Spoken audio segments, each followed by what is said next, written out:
Hello and welcome to episode 122 of Controller Club, the friendly face gaming space, a podcast where three friends from three continents share in one love, and that is video games. My name is Klein Felt, and alongside me today are two of my best friends in the whole wide gaming world. First, coming to us from across the pond, it is the digital art daredevil himself, Tom Drew. Tom, how are you? How are things? What's going on? Yeah, things are good. I'm still in Dubai, as the YouTube audience can see. Like I was telling you guys, I'm not going to hash on, go on about this too much, but I made some very irresponsible financial decisions this week. So I'm just kind of trying to bounce back from that. If you want to know, it's Lego related. I won't go into it, but it was bad. It was bad. They had a big sale, and oh boy, my bank account is not looking too good. Tom can't afford a house, so he's building one out of Lego. Exactly. That's the plan. That's the goal. Next up, it is the journalist extraordinaire, the Australian abroad, the Canadian in training, Lauren Rouse. Lauren, how are you? You have internet. Finally, we're here. Yes, internet. I don't have to go off my phone anymore. Hopefully that means that the sound and picture are a lot better for anyone who's been following us. So yeah, it's a new era in my Canada adventure, one with internet. There we go. Finally, it's high-speed internet for Lauren Rouse for the very first time in her life. This is huge. It's crazy that, yeah, I'm paying, I think, less than what I did in Australia, and I'm getting more speed. So we love that. Well, that's the one thing we have going for us. Okay, everything else is more expensive. Hey, but you want to download Assassin's Creed Origins in 5 minutes, you can. That's true. I don't have gigabit speed because I don't think I even know what that is. I can't comprehend what that is. So yeah, the tier I picked was still much more than what I have at home, but we'll work our way up there. On today's show, PlayStation State of Play is back. The Last of Us TV show looks fantastic, and Assassin's Creed Shadows has been pushed out of 2024. But before we get to that, I want to ask the two of you, what have we been playing over the last week? Tom, you are, as you said, still in Dubai. You are at the parents' house. You are just a few hours away from hopping back on a plane and heading back to the UK. Have you gotten up to anything in the world of gaming over the last week? Yeah, a little bit. I mentioned last week that I was playing through Katamari Damacy, and I beat it. It's a lot of fun. It gets crazy. Just the scale of it. You're like rolling up buildings by the end of it, and Godzillas and giant mechs and clouds. It's like, it gets crazy. So I had a lot of fun with that. I've already gotten the second like re-release that they did because that was on sale. So I'm like gonna play that eventually. And normally when I come back, I try to do this thing where I play through a game, just like play through a game, beat it in this week. And I put up a poll and I was like, guys, should I beat Resident Evil 3 or Shadow of the Tomb Raider? And Shadow of the Tomb Raider won, but I didn't play it. So instead, I played Ori and the Blind Forest on my Switch. Don't ask why. I don't know. I was just like, Shadow of the Tomb Raider can wait. I'll play it later. But Ori and the Blind Forest is really good. I didn't realize it was like a Metroidvania. I'd heard it was just like a platformer, but it's not. It's like a full-on Metroidvania, which is really exciting because it's like a lot of things to like explore around in. I've got on my Switch, so I was like interested to see how well it runs, and it like runs really well. And it still looks gorgeous. Like the art style really pops. I'm really impressed by this like port to the Switch because it just works amazingly. But yeah, just like in terms of it is a Metroidvania, it's been really fun so far. It is that kind of thing I find where I'm like starting out and I'm like, I keep getting lost. I'm not really sure what to do, but I've gotten like a couple different powers now. So my mobilities, I've unlocked a double jump, which is crazy. Like it's huge. It's a thing like, oh wow, a double jump. This is what I needed. But yeah, like it's such a good game so far. It's really like scratching that Hollow Knight itch that I've been wanting for a while because I'm still waiting up for Silk Song like many people. But yeah, Shadow of the Tomb Raider, I'll play it eventually. Maybe in time for the show, because that kind of is a continuation of that kind of reboot thing of Lara Croft. So we'll see. But yeah, that's what we got getting up to. Isn't the show in like a week? Hey, I mean, I can maybe we can do it. I'm excited that you're playing Ori for the first time, Tom, because like it's a really, really good game. The like the actual like locomotion of playing through that game is so satisfying. Even just like the way the character double jumps, the little flip in the middle, it feels so good. And every single power in that game, they do a great job in that kind of by breaking up the story with these like chase sequences. There's a few of them throughout the game, and that's when you really put your like movement skills to the test, and it feels just like 10 out of 10. It's so good. The music, even the story in it made me cry a couple times. I love Ori and the Blind Forest. I'm happy to know that it plays well on Switch, because I didn't play it on Switch for that reason. I was scared that it wouldn't run on that little thing, but I'm glad that it is. Yeah, like I was surprised when it like I boosted it up and it was just seamless. Like it runs. I'm pretty sure it's at 60 like frames, just like solid. That's crazy. And it's really for good. them. Yeah. Lauren, what have you been getting up to? Yeah, so I'm still continuing on with the Plucky Squire. And I have to say, like last time, I think I was only a couple of chapters in. It's really grown on me. I must be near the end now. And it's really, I just can't comprehend how this game works, because the way that you jump between 2D and 3D worlds is just mind-blowing to me. Like they've really built these gameplay like loops and mechanics that are just so seamless, which is really, really impressive. So it's really grown on me. There are a couple of, like the last time when I said that, I wasn't sure on it because it felt like the gameplay was broken up by the like act of turning pages and loading and stuff like that. That doesn't bother me as much anymore, because I actually think it might be a hardware problem. I don't think it runs very well on the Switch, which doesn't surprise me, because like you are literally jumping between 2D and 3D worlds like instantly. So it's quite a like demanding game. So that doesn't really surprise me. It's probably my fault for playing it on the Switch, but it does still work and I'm still enjoying it. Have you finished it yet, Klein? Yeah, I finished it basically right after we recorded last week. I literally had not even the full final boss. I had like half of the final boss. I was like right at the end. Yeah, well, I haven't reached the end yet, but I think from what I've seen, I'm kind of agreeing with what you said last week. Like it has so many great ideas that keep everything fresh, and you kind of don't even expect it. Like there are sort of generic things that you get used to, like, okay, I have to like hit the words and move the words around, or I have like a sword attack and the clear the area of enemies, those kinds of things you are expecting. But then when it comes to the boss battles, they are really inventive. And I really like that. It just keeps it fresh and it keeps me on my toes every time, and it makes me want to keep turning the page. So I will definitely be seeing this through probably by the next time we speak. Yeah, it's a very, very cool game. As I said last week, love the style of it. I think that it has so many great ideas. And I'd love to see what they do with like a follow-up, because it does provide a very, very interesting foundation. They proved that they can do it.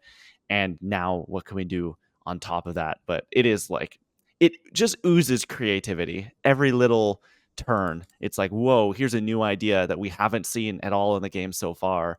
And the boss battles, I think, are like the best example of that, because it's every single one of them. It's like playing a completely different game, which is so cool. Yeah, the only thing I would like is sometimes I get really stuck. And I'm never sure if it's like, am I having a glitch in the game or am I just not seeing something? So I would like a little bit more, I guess, help. Like a nudge if you haven't found the solution to something in a while, like maybe there's like an extra hint or something like that. So I think it is probably missing some kind of assistance like that, or maybe I'm just dumb. I don't know. I said it last week that like there are a lot of puzzles in the game that are incredibly like rudimentary and very simple, and it's like immediately evident, but there's like 5% of them that are just literally like I have no idea how I figured it out. Like I know a couple of them I had to like look on like a YouTube guide, because I'm like I don't know what you're trying to tell me to do. How many pages am I supposed to go back to get this one word that's going to bring me forward to like make the door shrink or whatever? I found that really frustrating in that very, very small percentage of them, but the rest of them were almost too easy. The rest of them were like, okay, it's very clear what I have to do here. But it's great. I think I don't think it's a bad game. I think it is quite good, but I wish it was excellent. Like I wish it was really like a 10 out of 10 game of the year contender for me. I just don't think it was there. It was quite charming and pleasant to play through, but I don't know if I'll ever revisit it again. Yeah, I do want to see what they do next. Hopefully they get the chance to like take those skills into another game. As I've been playing Plucky Squire, finished it. And since then, I did what Tom did, and I was like, "Hey, Twitter, what should I play?" Lauren called me out for using the Controller Club account for for retweeting my poll. Yeah. Who could this possibly be from? I don't know. It happened. Things happen sometimes. And I wanted to know if I should play the Metal Gear collection because I really want to play those games, or the Legend of Zelda Skyward Sword on the Switch, the HD remake or remaster, whatever. The poll came in, it was very close, and it went back and forth. Early on, it was like just play Skyward Sword. I was like, oh, okay, I'll probably end up playing Skyward Sword. And I did end up playing Skyward Sword, but it beat out Metal Gear very closely. And I have never experienced this Zelda game. This is one of the few that I haven't played. So it's very exciting getting to like anytime you get to play a 3D Zelda for the first time, it's a good time in my mind. It's a fascinating game to play. It very much puts you in a place and a time because it is so reliant. If you don't know, it came out at the tail end of the Wii's life cycle. It is 100% like motion based everything, and they use it very creatively. And when it works, it's fantastic, but it can be a little finicky sometimes. It's like, what angle do you want me to slash this lizard at? I have no idea. But I'm really enjoying it. I think that the music in it is amazing. I'd heard so many of the songs with going in beforehand, but like, oh my gosh, it's some of the best Zelda music out there. I'm really invested in the story. I'm liking it. It is like epic, and I'm enjoying my time. It's so cool to like, as I said, be playing a 3D Zelda game for the first time, and more of like a classic 3D Zelda game instead of Tears of the Kingdom or Breath of the Wild, which are fantastic. But like, this is a little more like a theme park where it's kind of linear and it's going to drive you through the dungeons, and then like you'll get to the end of the game instead of having this big open world to explore on your own time and do your own thing. It's really good. It's really cool. I don't know. I know Lauren hasn't played it, but Tom, you've done Skyward Sword, right? Have you played it all the way through? Yeah. Yeah. Okay. Well, what did you think of it? Like, did you really like it? I really liked it. Yeah, I remember I played through it, and like just before the final dungeon, my Wii Motion Plus broke, so then I had to get a new one and didn't play it. But that was like a year later. Like I didn't get another Wii Motion Plus until a year later. So it was kind of like a staggered experience, but it's really good. Like I really like it. I know it's kind of it's a bit like divisive among Zelda fans, but there are some like segments in it that get really hard, but really they're really cool. The dungeon design's amazing. Yeah, they're really good dungeons. How far into it are you so far? I just this morning just beat so I'm down. I guess I finished 3 dungeons, and Zelda has been taken away into a portal to fulfill her destiny, and I've been given the harp. And then I just beat this weird like boss that had like weird toes you had to attack, and he was this like lump with teeth. It was like a worm that was like covered almost in like scales with gross teeth at one end, and these feet that it just stomped. So I did that for the first time, and then I got like basically the mission. They were like, okay, Zelda's gone, you need to forge your sword in 3 fires, so go and like do that. So I guess I've opened up the 3 kind of, I guess, major areas of the game, and I'm gonna like go back between them and do different dungeons in each of them now. But I'm liking it. Cool. What I'll say is that once you get to the fire part of the game, this isn't a spoiler or anything, it's just a tip. Just remember you can roll stuff. There's a rolling like motion that you have to do. I remember getting I do that with my bombs all the time, like I'm bowling. Yeah. Okay, I got like so stuck on that. Like there's a bit in that area where you have to roll something. I didn't know you could do that. I was like, I have no idea how to get past this thing, and you have to roll into a hole. I was stumped. So like for an hour. And then I looked it up and I was like, oh, you just have to roll it? That's so stupid. But yeah, I love the game like regardless. A lot of fun, but on the subject of rolling and everything, like I look like an idiot in this living room, swinging this Switch controller around. Like picking up my bombs and like throwing them into the air or bowling them. You Or have to what poke was I was stuff. having? Yeah, poking people. Or there was like It's a funny. door lock where I had to like put my sword in and like turn Yeah, it. yeah. Or like there's these keys you get in the dungeons that you have to turn, like you're turning the Wiimote or not Wiimote, the Switch controller like all around. And Gabby comes in the living room and is like, "What are you doing?" This morning I was strumming a harp and I'm like waving my hand around like a dummy to the time of like this like beat on the screen.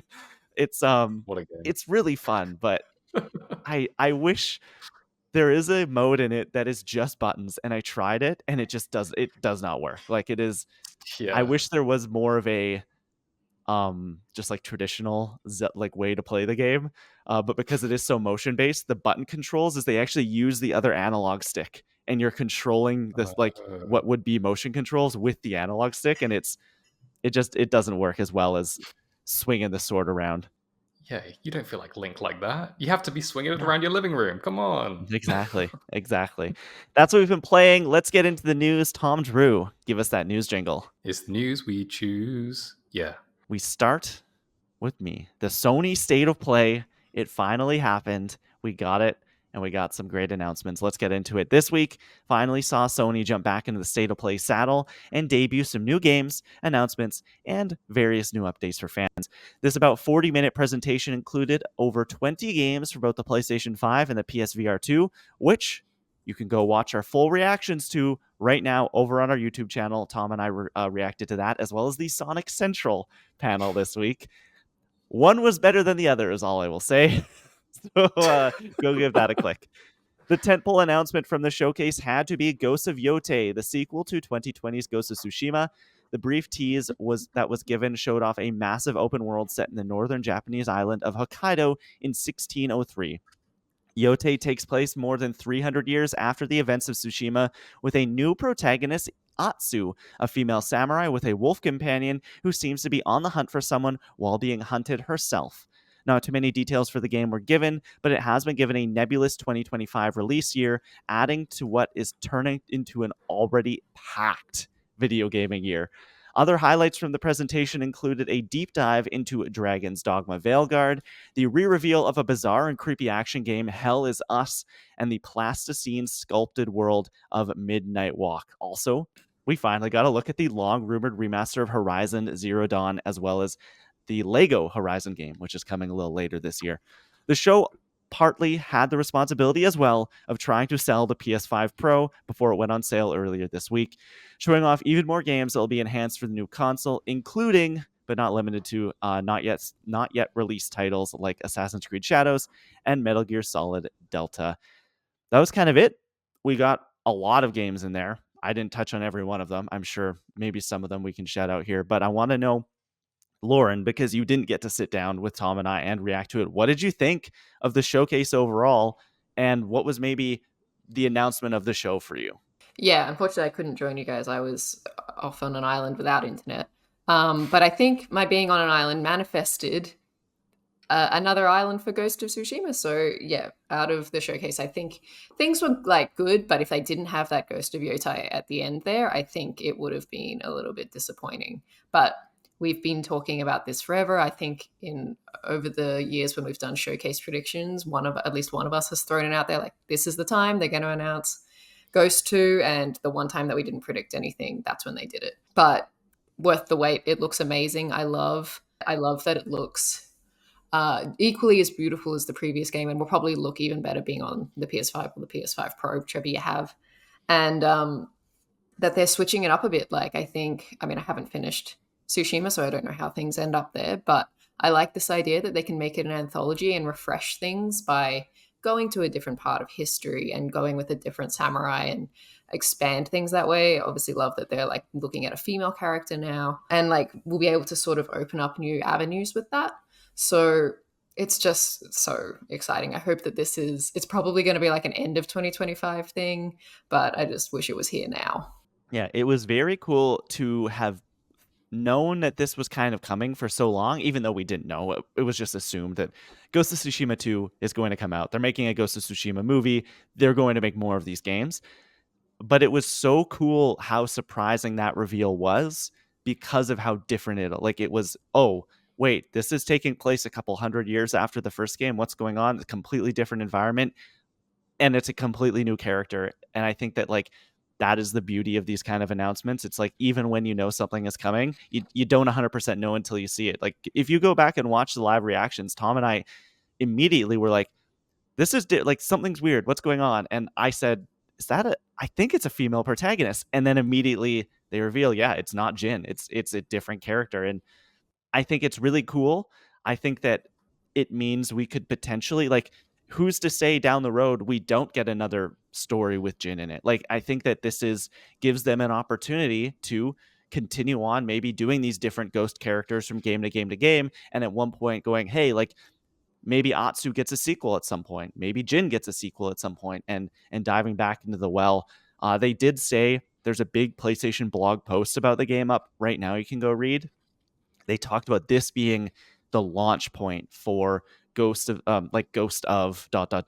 as a major franchise with spin-off ideas, TV, movies. Like this is going to be a big cross-media thing. They already have the Ghost movie coming out, so it's going to be exciting. Like, PlayStation sees this as one of their core pillars now going forward, and that's really awesome. Tom, we've kind of taken a dive into the Ghosts of Yotei. I think it's Yotei. I was looking.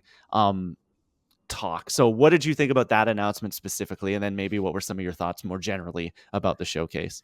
Yeah, I mean, this was definitely the biggest pop, and like it really delivered. Like you guys have sort of said, the trailer looked stunning. I mean, Ghost of Tsushima already looks fantastic for a PlayStation 4 game, and like the fact that they've just kind of amped it up even more so with this one is just super exciting. I can't wait to play it like on my big TV and see how good like all the little leaves look in the wind and all that sort of stuff. Like I think it's gonna be great. But yeah, I think the decision to go with the new protagonist is super exciting. Like I think I really like Jin. Like as a character, I thought he was really cool in his game, but I do think his story, without spoiling it, like it does feel quite complete. Like I feel like I got what I wanted out of that character. And sure, I would have liked, another story with him potentially, but at the same time, I don't think we necessarily need to revisit the well in that regard. Let's tell a new story. Let's go several hundred years in the future from where they were in that game and tell this new story. And I think it works as well because like I think I said it in our reaction when Atsu just like she shoots a gun and I just said gun. I just think it's cool that like we can have these different abilities. Like we don't have to just go into like a Ghost of Tsushima 2 and then Jin's like depowered. He's lost all of his like stances or whatever. You can't do those anymore. You have to relearn them. I think it makes a lot more sense to get a new protagonist, learn all that stuff again through that way, introduce a couple different weapons or different abilities. And yeah, it just looks very exciting. So yeah, I can't wait to play it. In terms of the state of play as a whole, I really enjoyed it. I think this is one of the better ones that they've done in the past couple of years. The one that really springs to mind is like coming close to this or like kind of coming on par is the one where they revealed Resident Evil Village. I can't remember what other games they really, but I remember that specific showcase was quite strong. Over the years, we've had state of plays and they've had some exciting announcements, but I remember the last one was just like, what are we doing here? This is what you guys have? Hey, the last one we got Astrobot, Tom, okay? So that's true. That was the only saving grace of that one, to be fair. But this one, I think, like, also had Astrobot in it, to be fair, as well. True. Which adds to Helldivers. Yeah, Helldivers, that's exciting. So cool. But I think, like, it had a bit of something for everyone. Like, there was a bit of horror in there. There was a bit of, like, third-person action. No free-to-play, which was interesting. But in terms of everything else, I think it, like, did a really good diversity of PlayStation's lineup, and I think that's what we really needed. The other game that really stood out to me was that Midnight Walk game that you mentioned, Klein, in the kind of the write-up, which is the kind of plasticine clay like animation game. It's like a horror sort of thing. Looks kind of like a Nightmare Before Christmas or like a Leica animated movie, like Coraline or something like that. And I just think it, like, the animation style looks amazing. And yeah, I've kind of tried to get more into horror games over the past couple years, and this is definitely one that I'm gonna have to pull my trousers up and be like, okay, you're gonna be a brave little boy and play this game because it just looks amazing. So yeah, that was definitely my highlight. Opposite Ghost of Yotei for sure. And I think that seeing that one come on screen, it was just immediately, it was so early on. We started obviously with Astrobot, and it was just like, I'm happy they did that there. It's like, hey, there's more coming. We talked about more coming beforehand, and here's kind of some details of it. It's going to be free. Now let's get into the rest of the show. And then immediately it was like boom, boom, boom with announcements. And this was one of them that both you and I sat there and were like, whoa. What is this? I just the other day was having a conversation here in the house saying, like, I love that video games can be so many different things. It is like you can be playing it was actually on the subject of Copycat, which our interview with the developers is up over on YouTube and podcast services right now. I was like, it can be this emotional tiny tale about you being a cat and like finding a home, or it can be you being a Jedi in the Star Wars universe, or it can be like Cuphead, where you're like living in a cartoon essentially in this like shooter. And this was another example of that, where it's like, I have never seen something quite like this. The only example I could think of that looks like this Midnight Walk game is another game with Midnight in the title, is Xbox's South of Midnight, which has this kind of not quite plasticine look, but it has the same sort of stop motion animation going on kind of feel. I think that's really cool. That this medium can be so unique from game to game to game to game, not just in the content of it, but actually like the way that it looks and the way that it feels. And I'm not a big scary boy, but it piqued my interest. It did, and it's coming to PSVR too, which is I think like kind of cool. I've seen some people talking online saying like, man, I might actually have to bust out my PSVR 2, which I haven't done in months. So like that's pretty cool. Beforehand on the reaction, we said, how many PSVR 2 games are going to be here? I said 3. We got 3, and every one of them were like pretty cool announcements, I think, for the VR crowd out there. But yeah, I think this Midnight Walk game looked bloody fantastic. Yeah, also out of the showcase, I was quite sold on another look at Dragon Age. I've been on the fence about this for a little while, but I think I'm going to do it eventually. The problem is that Dragon Age comes out end of October, and like 2 days before the new Life is Strange comes out, so I think I'm going to have to like make a decision there because I won't be able to do both. But yeah, just seeing this like better look at the combat with the dragon, which is like going to be one of the coolest parts of the game, was really great. I think from what I've been reading from the previews and stuff, people are saying that this is perhaps a more accessible iteration of Dragon Age for people who are new. Like I think maybe in previous versions it was closer to something like Baldur's Gate. Klein, I know you've played. Is it kind of like that? There are elements of that for sure. It was a little more hardcore RPG, whereas this feels more the name that keeps coming up is Mass Effect 2, that everyone keeps comparing this to, where it is a little more action heavy compared to the like super hardcore RPG beforehand. Right. Okay, well regardless, it's made me like more interested seeing this iteration of it. So I think this extra look at it really came at the right time to sort of rehook my interest. I also want to like mention, of course, the Horizon remaster, which looks we looks don't need. incredible. It does. But could they not have just like done the upgrade to PS5 Pro like all the other games and then just like call it a day? Why are they now like charging everyone for it? I'm not really sure. I think it's kind of become just this thing with Sony where you're like, oh, here we go, another remaster of God of War, another remaster of The Last of Us. Like a lot of us haven't upgraded our TVs since we like last bought this game or our consoles, so it's sort of a bit strange that they just throw these things on us so quickly. If it was like a 10 or 20 year remaster, it's a different story. But here we are. But did you notice that it's coming out basically at the same time as Dragon Age, so it's overshadowed once again? Very, very, very, very soon. Like, and another thing, it's coming out 2 weeks, I think, before the Lego Horizon game. Yeah, they're really just like shoving Horizon everywhere.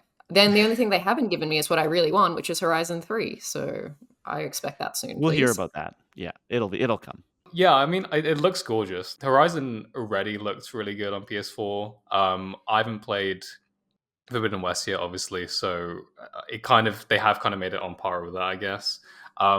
I probably won't upgrade. I mean, it's only $10 or whatever if you already own the game, which is that is good, I guess. Like, I'm glad that they're not just kind of being like, "Hey, here's this remaster.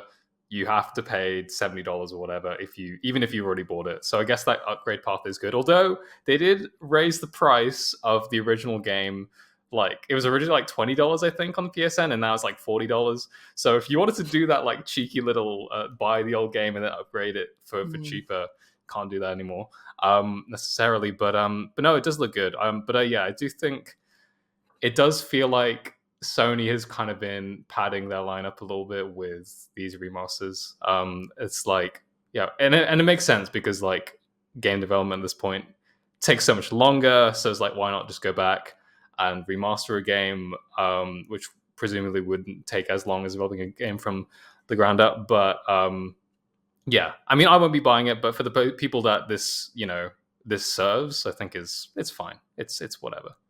You know what it's like going to be for? It's going to be for selling PS5 Pros. Like, there's a reason it's coming out 2 weeks before the PS5 Pro does, because people are going to see it running on those consoles and go, okay, I need that. What game would you guys legitimately want a remaster of, like out of Sony's catalog? The Infamous games. See, that makes sense because that was so long ago. They're also not really. Well, I mean, you can play Second Son still. That was Yeah, PS4, I would but love Infamous 1 and 2. Oh my gosh. Trying to think like what they could even like Sony franchises that we've got like a lot of them. That's the thing. Maybe Sly Cooper could get a insane trilogy type of remaster. That'd be cool. I would love like one of those like 3D platformers, whether it is Sly Cooper, Jack, Ratchet. Like, just like give me the original ones repackaged with like modern day graphics on it. Yeah, that's what I would. Because it just seems that I understand that there were technological issues with games on the PS3 and previous generations that make it difficult to pull them up without doing like a ground up remaster. But it's interesting that they keep sort of dipping back into the pond from like maybe 10 years ago or less. Like, they don't seem to always be as willing to go back to those classic franchises, which are the ones that people really, really want to play again and don't have access to. But instead, it's like, here's a game that you can play on PS4 and PS5. And yeah, I guess maybe it's a money thing that like it's cheaper to do games that are sort of already on the same platform, but they could probably make way more doing a game that people actually don't already have access to. Or if you're going to do a game that came out in the last, I guess, decade, where's the Bloodborne remaster? Because that's what that's that community, that's all they want is they want to be able to play that game at 60 frames per second. It doesn't even have to look better, like just like a 60 frames per second patch. But if they want to make money, they want to just like print money, remaster Bloodborne, because I know that's what a lot of people want done. Yeah, it's weird because they did Demon Souls as well. Like, that was a launch title on the PS5, so it's weird that they haven't done Bloodborne yet. I'm sure that's got to be happening at some point. Right? Is it? Right? Because every time they get asked about it, they're like, oh, like, we can't comment on that. Or there's like, they make it sound like they can't do it, which is bizarre to me. I don't know if there's some weird rights thing that's going on, but maybe. I don't know. I'd like to know. I'd like to see that. Any other highlights from State of Play? The only one I had listened down here as well was Monster Hunter Wilds. I always say this whenever I see a Monster Hunter game. I'm like, this is the one. This is the one where I'm gonna play it, and it ends up coming out, and I just don't. But no, I don't know. Maybe this will be a different case. February was looking pretty quiet. So I was considering it. We'll see if that's the case when it actually comes around. But I don't know. Just the idea of rolling around fighting monsters with friends, I think there's something really appealing to that. And this looks like a great one. Like, it seems Capcom's managed to make these kind of more beginner friendly as these games have gone on. And I think this was a really good showcase of the game. So we'll see if I actually do play it. Like, it's I'm not going to make any promises this early, this far out from with the game coming out. But we'll see. Are we teaming up? All of us, Controller Club, Monster Hunter? It's funny you say February's starting to a packed month. Somebody tweeted a list of all the games that are now listed there for February, and Yeah. it's like, it's insane. Civilization 7, Kingdom Come Deliverance 2, Assassin's Creed Shadows, which we'll get into, Avowed. I forgot that was February now. Oh Yeah. my God. I love this game. It was just announced. Like a Dragon Pirate Yakuza in Hawaii, the new Yakuza game where you're a pirate, Hell yeah. Hell yeah. and Monster Hunter Wilds. So like, it's getting packed. Usually that beginning of the year was a great time for games like this, for Monster Hunter Worlds. That's the reason it blew up, was because there wasn't a ton going on around it in the gaming world. So people gave it a shot and they were like, whoa, this is really accessible. This is really fun. So I thought that game showed quite well too. I was sitting there going, is it time? Is this the one? But there was the two games for me that like shone were Monster Hunter and Dragon Age. I thought those two, like everything I see about Dragon Age, I'm really excited by. And this Hell Is Us game, I was into that. It was weird. It was really weird. But I was like, is this like? It looked like a weird mix of like Demon Souls and horror, and like there was like some Kojima-ness in there as well. And I'm like, I'm kind of like this, sure.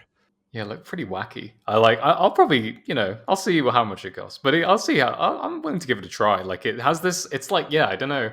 It's like set in like modern day, but there's also like futuristic aspects of it, but also fantasy. Like it's this mashup of like everything. It seems like, but kind of works. Like I love the animations and stuff. Like fighting looks a lot of fun. So we'll see. I just want to shout out a game that wasn't part of the state of play, but we've had about like 5 showcases this week. But this came at Xbox's showcase at Tokyo Game Show. I just want to shout out the Raccoon game. It's called, oh my gosh, I've forgotten its name. Special Delivery or something. Tanuki Pond's Summer, and it's where it's like a Studio Ghibli art style, and you are playing as a raccoon mailman, which is like, I didn't even know that I needed this until I saw the trailer. I'm like, where was this my entire life? Obviously I'm starved for anthropomorphic raccoon games, so this is going to scratch that itch. Not just any raccoon mailman though, Lauren. You're a raccoon mailman with a BMX bike, and you're doing sick, cool tricks doing your special deliveries. It's not just like go deliver the mail. It's like play Tony Hawk while you're delivering the mail. Yeah. I was into this as well. It looks so good. It looks so cool. Game of the year. Yeah, it honestly could be. Like the art style is super charming, and yeah, like I said, he's doing tricks on it. He's going crazy. That little raccoon. What more can he do? Okay, let's jump. Lauren, let's get to your story. So of course, I'm here to talk about The Last of Us, which we got a trailer for Season 2 this week. It was The Last of Us Day, and in honor of that, HBO decided to bless us with a trailer for the new season. HBO released a trailer for Season 2 of The Last of Us, which is expected to air in the first half of 2025. And this trailer was set to the rendition of Pearl Jam's Future Days, and it shows Pedro Pascal's Joel and Bella Ramsey's Ellie living in Jackson after the events of the first game/season. Joel is seen conversing with Catherine O'Hara's new unnamed character, who is convincing him to, quote, say the thing he's afraid to say. Meanwhile, the trailer shows flashes of recognizable scenes from the game, including Joel teaching Ellie to play guitar, Ellie serenading her girlfriend Dina, and a lot more infected. The trailer also gives glimpses of new characters, including Caitlin Dever as Abby, Jeffrey Wright as Isaac, and young Mizuno as Jesse.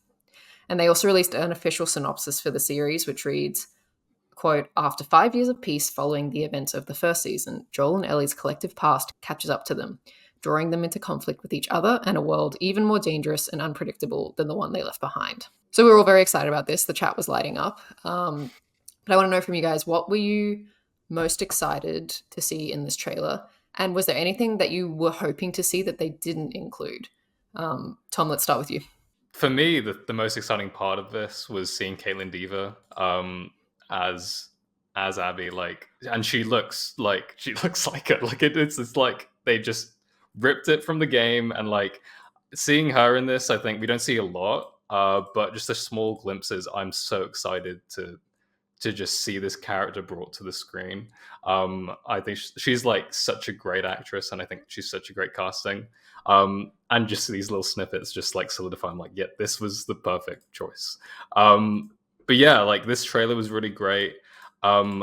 It's well, it's brutal. Like it's so brutally just watching through this and knowing what's coming. I'm like, and it's interesting to see like the stuff in it that like I don't instantly recognize. That like there's some scenes that I'm like, what are we doing here? So I'm interested to see how they kind of change it up, because there's going to be some shenanigans with how they kind of play with the structuring of this and the what have you. But no, I think like for me at least, I think they showed pretty much what I needed them to show me. Like I think this was almost just enough like to get me excited for the show. Like I mean, we know the story in theory, like we've played the game.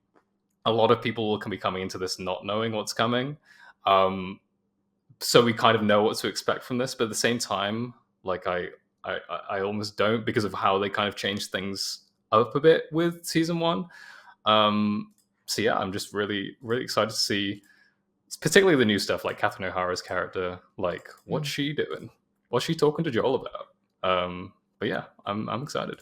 Yeah, we won't go into like spoiler theories or anything in here because I think we will do like a proper episode dedicated to that. So, but there are definitely like scenes in this that got my brain thinking like, how are they structuring this? Like, what are we seeing in this season? Where are they going to do this season break? Because we know that this game is much larger than the first one and that they're going to cover it in like multiple seasons. We don't even know how many. So I'm really interested to see how much expanding are they doing? How far are we going to get? What are they not showing us?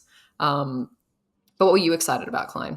My answer was going to be the same as Tom's. Like, I really like Caitlin Dever.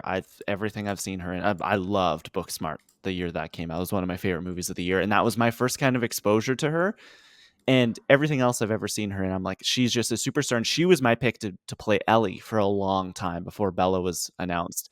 And when Bella was announced, I was excited, but I would have jumped out of my chair if Caitlin Dever had been announced. And Bella proved me like completely wrong. Bella's the perfect person to play.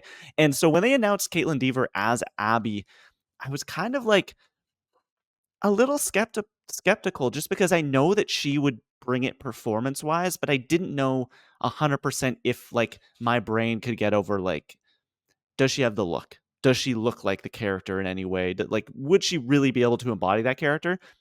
The 2-second glimpse you get of her just like looking up at the camera in this trailer, in every doubt just like completely washed away. I was like, oh no, like, yep, no, that is Abby. That is 100% Abby. And so I think she looks great. Like, just to be a little different than Tom, I think my picks would be like just like the new characters overall. I think Isabella Marquez is the playing Stina. Dina. She Yeah. like the way Spitting that image. she's looking at Abby, or not Abby, looking at Ellie in that guitar scene is like, you nailed it. Like, this is it's perfect. Young Mazzino as like jacked Jesse is great. Like, we get like a glimpse of him just like lifting wood is fantastic. And honestly, one of the highlights of this trailer for me was seeing Jeffrey Wright and like seeing him embodying Isaac instead of just voicing Isaac. And the look, I love Jeffrey Wright, but the look on his face in that scene is like, oh, this guy's gonna be scary, which he was in the games, but we didn't get a lot of him in the games. I think we're gonna get a lot more of him here. So it was awesome. It's a fantastic trailer. Even like just separating The Last of Us from it, I think that it is a just superbly put together trailer. The song playing is so good. Like, the fact that there really was no other song you could play in the trailer, yet coming into the trailer, I completely had that absent from my mind. Like, I just, for some reason, wasn't thinking about it, and then it's the second it starts playing, it's like, oh, of course. Like, there's nothing more obvious to play here than this, and the fact that they did it it's perfect. It's so good. I'm so happy that they're still hiding some stuff for the people who don't know what's going to happen, for the people who don't know this story, and even us who don't 100% know how they're going to adapt it. It's like, we can see moments. There are moments in this trailer where I'm like, oh, that looks like it's happening, but is it? We don't know. And I think like that's really exciting. They proved themselves with season one that they could kind of go off the path a little bit, and I think they're going to do a lot more of that here, but it's still ultimately going to be the same story. Yeah, I think so too. Something about that was great about seeing characters like Dina and Jesse and Isaac is just that in the game you just sort of want to like at some point sit back and be like, what are their interactions like? Is if I you're constantly, because you're the player, you're always sort of rushing through interactions and getting to the next action point. Whereas it's like I would just sit back and like watch a conversation between all these people, and that's kind of what we're going to get here. Or I hope we're going to get more of that here, and that's like really exciting as a fan to see some of those things that you would only ever get through Ellie's journal and stuff like that to maybe come to screen. So that's really exciting. I think if there was something that I was missing more of, it was like I really wanted to see more of Abby's friends. Like I wanted to see Mel and what's his name? Owen, yeah.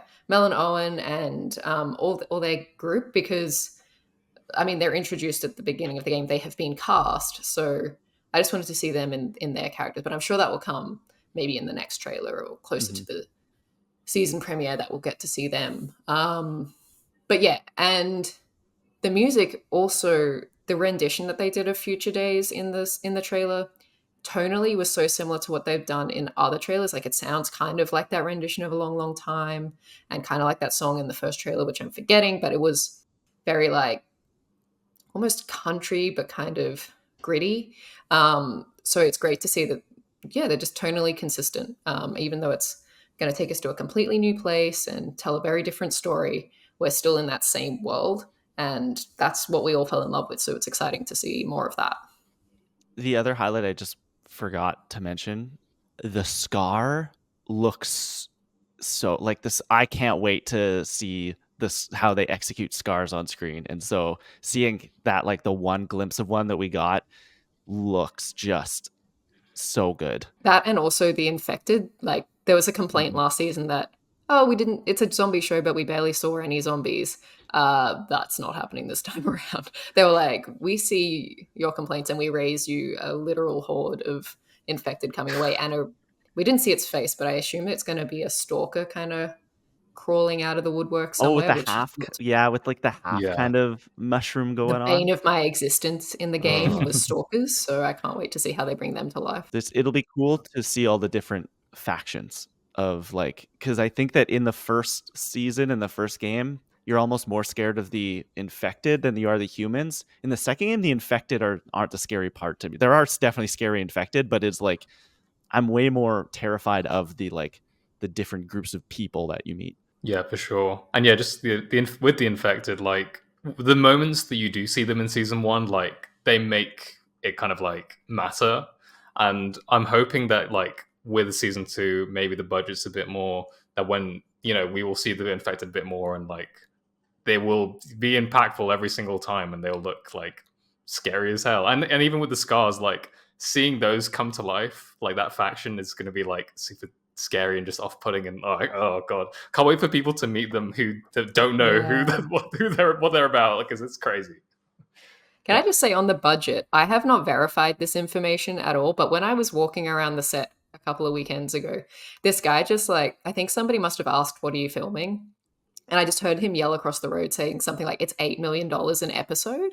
And I was like, really? That's a really expensive TV show.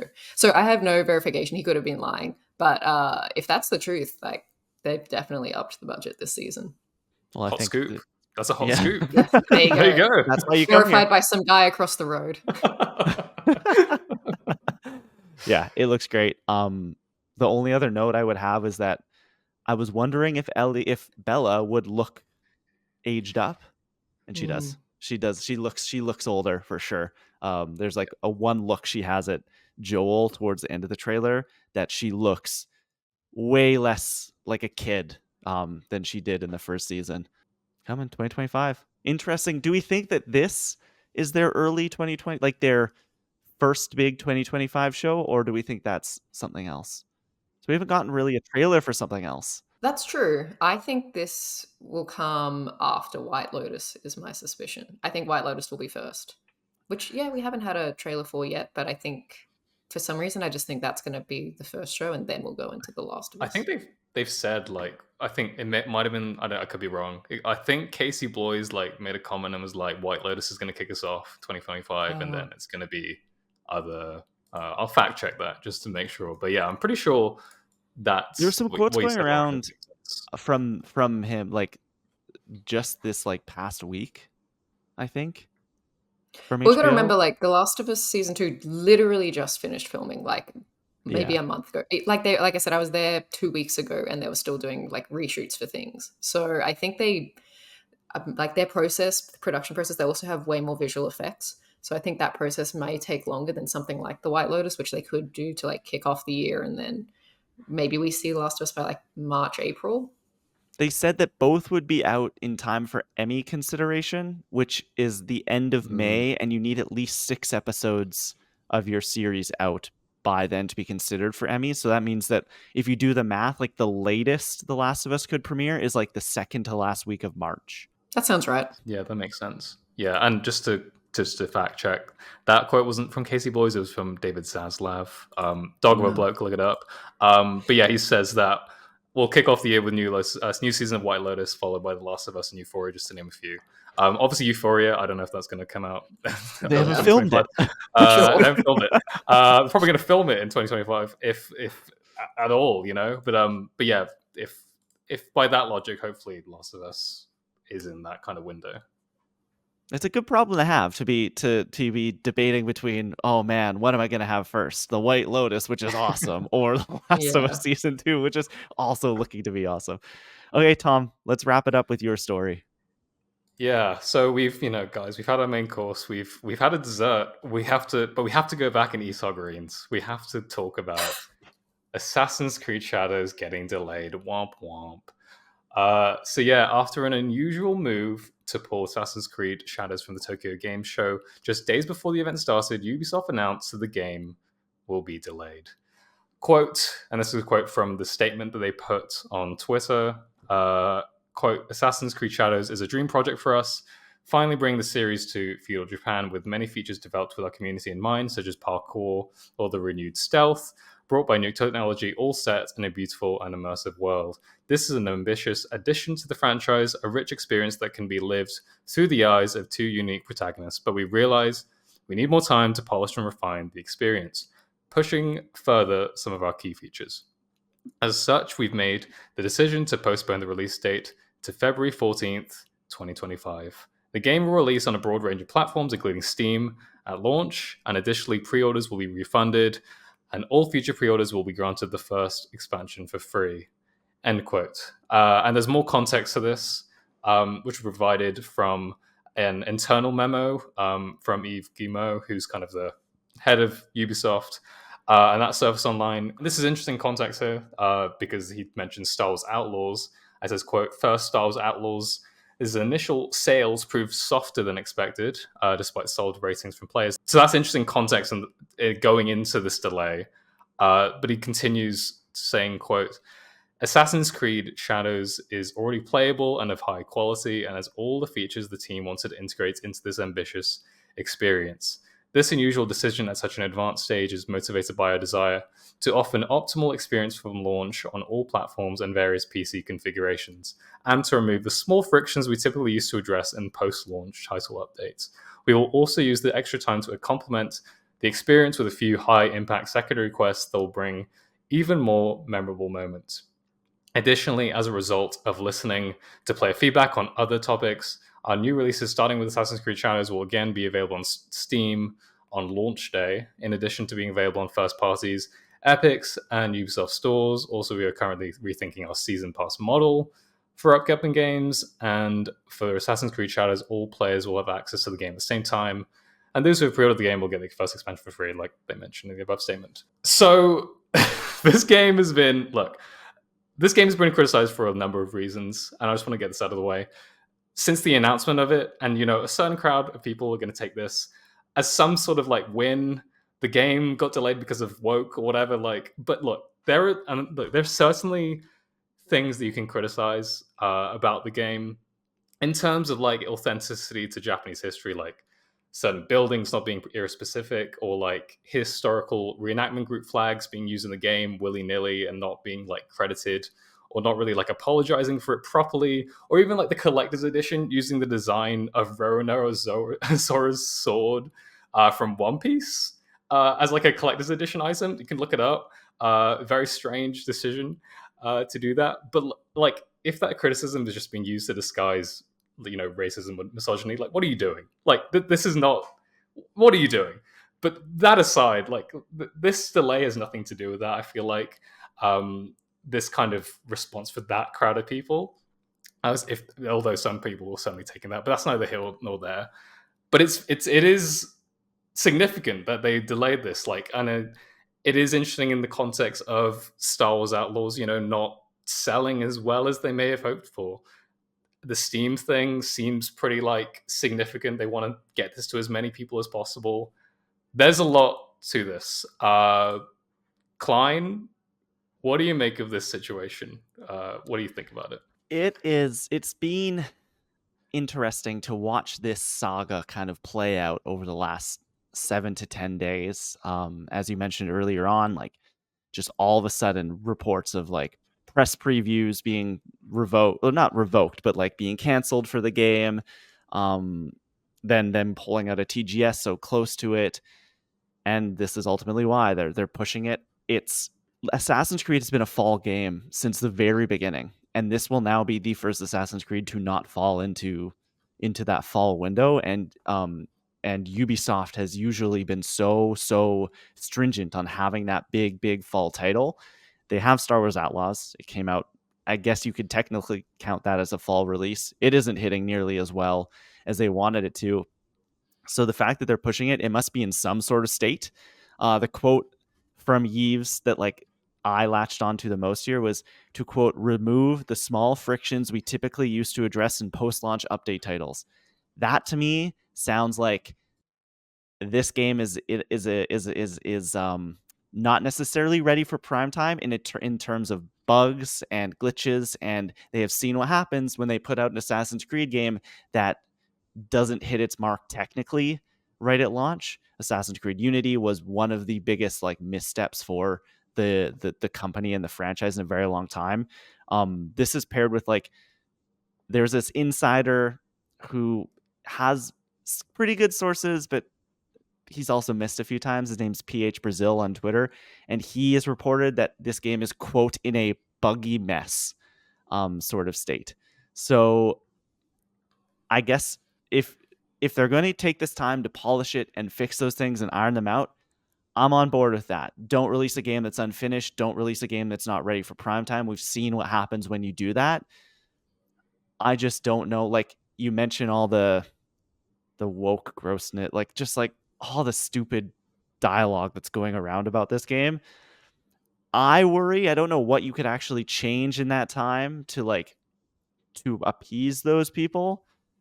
I hope that they're not doing that. Like I hope that this is genuinely like this just needs more time. We'll see. We're getting two basically Japan-based Assassin's Creed games next year, which I'm kind of like into, but also now a little worried that with Ghost of Yotei, with that having been announced, will people even want to play Assassin's Creed Shadows? Well, that's the thing. Like I've always said, like Ghost of Tsushima is like basically just what I want Assassin's Creed to be, and I feel like maybe Ghost of Yotei will just have occupied that spot. Like I think it might have overtaken it. But yeah, I think like in terms of these updates, like yeah, I think in general a delay is good. If it is buggy, I guess a spoiler alert kind of thing for the Star Wars Outlaws discussion whenever we do that. But I have experienced bugs in that game, like a couple, not like terrible necessarily, but definitely ones that I've actively noticed. Like characters talking and just not being there, for example. They're just absent from the scene, but you can hear them talk and things like that.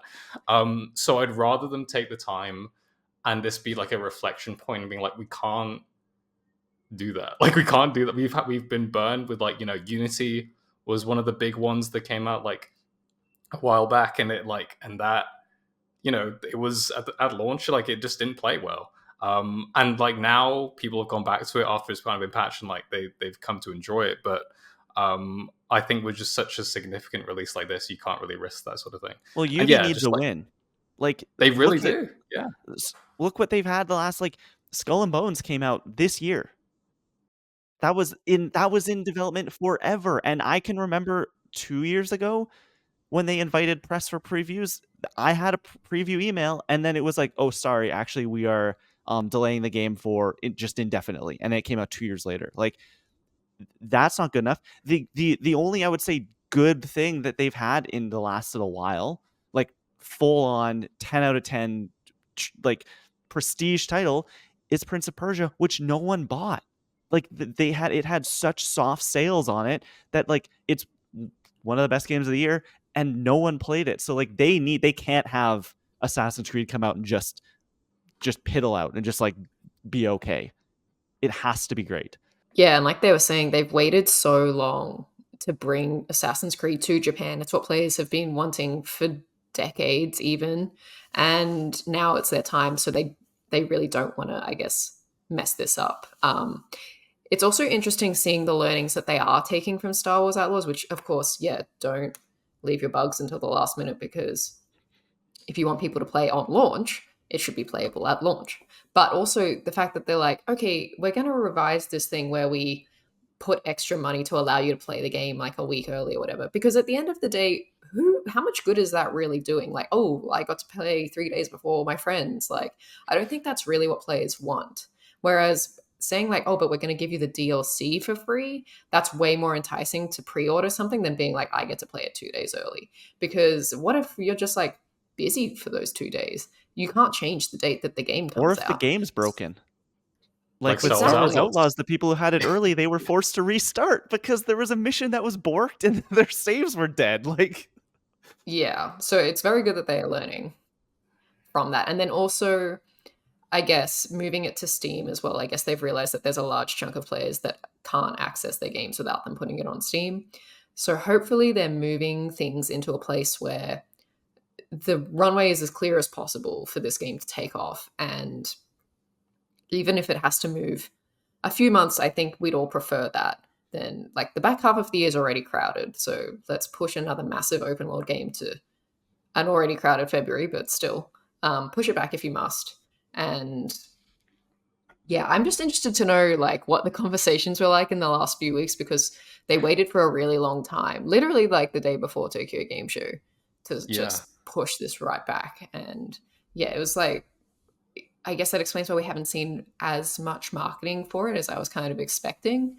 But yeah, they waited like to the last minute to do this, so things must be dire. Yeah, it must be pretty bad. And yeah, like it does surprise me that like, you know, like we don't know the sales expectations or what Ubisoft was hoping for with Star Wars Outlaws, but like, you know, it's a Star Wars game, like, right? Like you would expect it to just sell like hotcakes. And maybe that's what they were expecting it. But I guess it does prove that like, yeah, you do need to make it playable. You need to make sure that all those things are worked out beforehand. So yeah, I do hope this is a learning experience for them, and then they can, you know, take this philosophy with games going forward and not just kind of rushing it out the door. Because yeah, it just makes for a worse experience for players, and then that kind of burns them, and then they don't come back.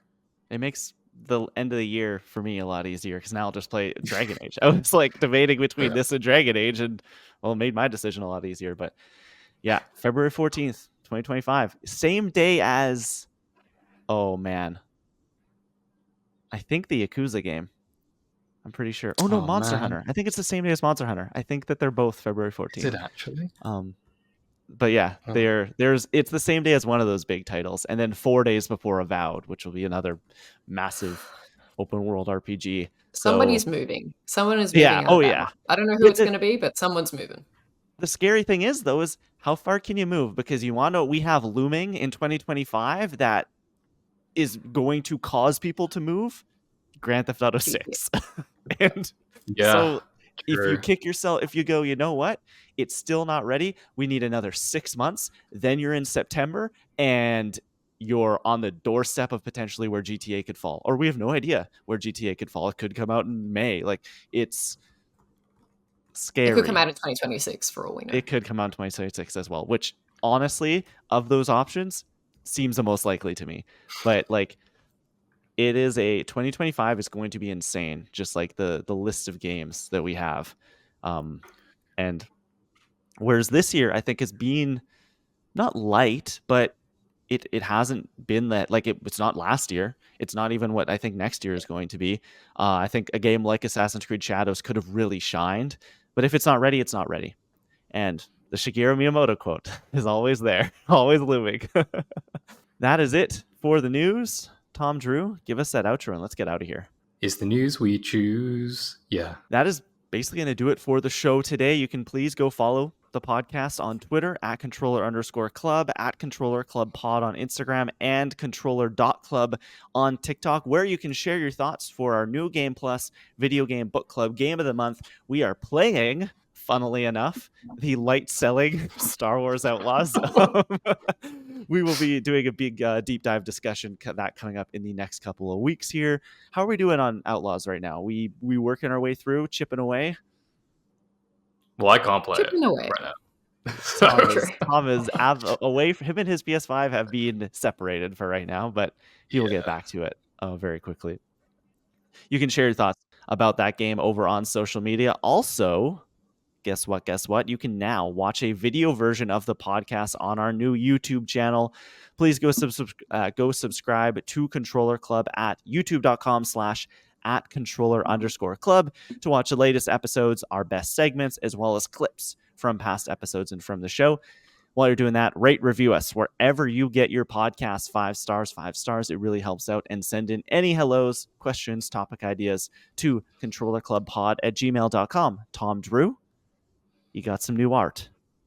Where can people find it? Where can people keep up with you online?